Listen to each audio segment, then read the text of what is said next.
Pawar sir, खरं तर EVM संदर्भातला उद्या रॅली तुमची पार मिळणार आहे इंडिया आघाडीची, त्याचबरोबर बैठक देखील इंडिया आघाडीची. नाही, ईव्हीएम संबंधीचा एक मोर्चा आणि एक लोकसंमेलन आयोजित केलं आहे नागपूरमध्ये. आणि हे लोकशाही टिकवण्यासाठी आहे. या देशातली लोकशाहीच धोक्यात येते आहे.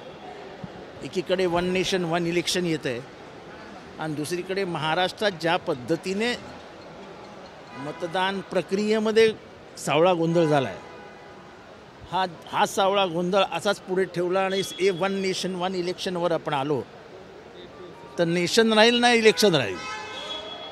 म्हणजे भारताचं 47 साली मिळालेलं स्वातंत्र्य हे हिटलरच्या हुकुमशाहीमध्ये कधी बदलेले हे देशातल्या लोकांनाच समजणार नाही. त्यामुळे याच्याविरुद्ध आत्तापासूनच उभं राहिलं पाहिजे. आणि जसं भारत छोडो आंदोलन ह्या महाराष्ट्राच्या भूमीमधनंच सुरू झालं आणि अखेरीस ब्रिटिशांना भारत छोडावं लागलं, तसंच एक प्रकारचं आंदोलन उभं केलं पाहिजे.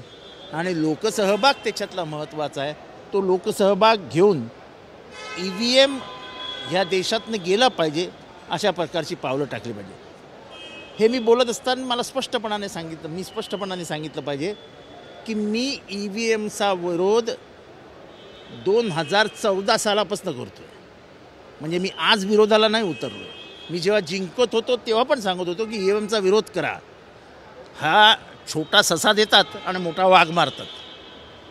एखादं छोटं राज्य हातात देतात आणि बघा जिंकलात की नाही, मग आता बोलायचं नाही, आणि मोठं राज्य घेऊन पसार होतात. तेव्हा आमचं ऐकायला कोण तयार नव्हतं. आज सत्य समोर येतं आहे.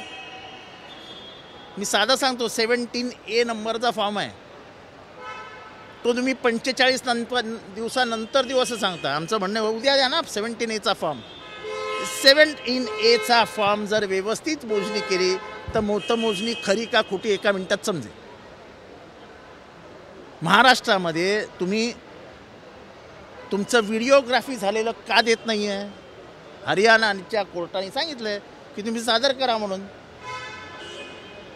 17A फॉर्म तुम्ही का देत नाही आहे?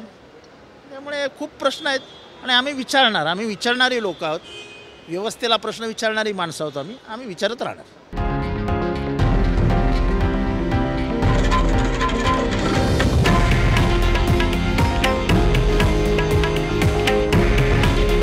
हे आहे देशातील नंबर 1 न्यूज नेटवर्क आणि आपण पाहत आहात TV9 मराठी.